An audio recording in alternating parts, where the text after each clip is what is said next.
Hello everyone, কি অবস্থা সবার? আশা করি ভালো আছেন। আজকের ভিডিওতে আমরা কথা বলতে চলেছি আমাদের সকলের ফেভারিট গ্র্যান্ড ওয়ার্ডেনের একটা কমন অ্যাবিলিটি নিয়ে।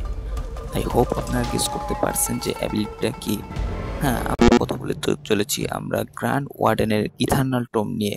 রিসেন্টলি সুপারসেল এটা জানাইছে যে তারা গ্র্যান্ড ওয়ার্ডেনের ইথারনাল টোমটাকে নিয়ে রিওয়ার্ক করতে যাচ্ছে, যেইখানে তারা এটাকে কিছুটা নার্ভও করবে আবার কিছুটা বাফও করবে।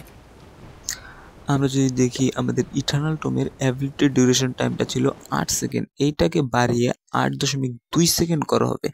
আমরা যদি এখন ওয়ার্ডেনের অ্যাবিলিটি ব্যবহার করি তাহলে ওয়ার্ডেনের রেঞ্জের ভিতরে যারা আছে শুধু তাদের উপরই এর ইফেক্ট পড়ে। বাইরে থেকে যারা পরে আসে 2-1 সেকেন্ড লেটে আসে তাদের উপর কিন্তু এই ইফেক্টটা পড়ে না।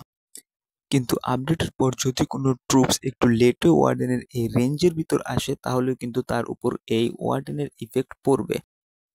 আমরা যদি এখন এইভাবে ব্লিম সেরে ওয়ার্ডেনের অ্যাবিলিটিটা দেই তাহলে দেখা যাবে যে ওয়ার্ডেনের অ্যাবিলিটির ভিতরে ব্লিমটা কিন্তু টাউন হল পর্যন্ত পৌঁছে যায়।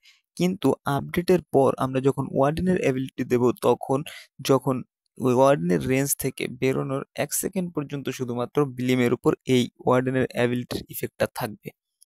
এর ফলে বুঝতেই পারছো যে এইভাবে ব্লিম টাউন হল পর্যন্ত পৌঁছানো হয়তো আর সম্ভব হবে না। তাই বুঝতেই পারছো আমাদের এই ইথানল টোমটাকে কতটা পরিমাণ নার্ভ করা হয়েছে।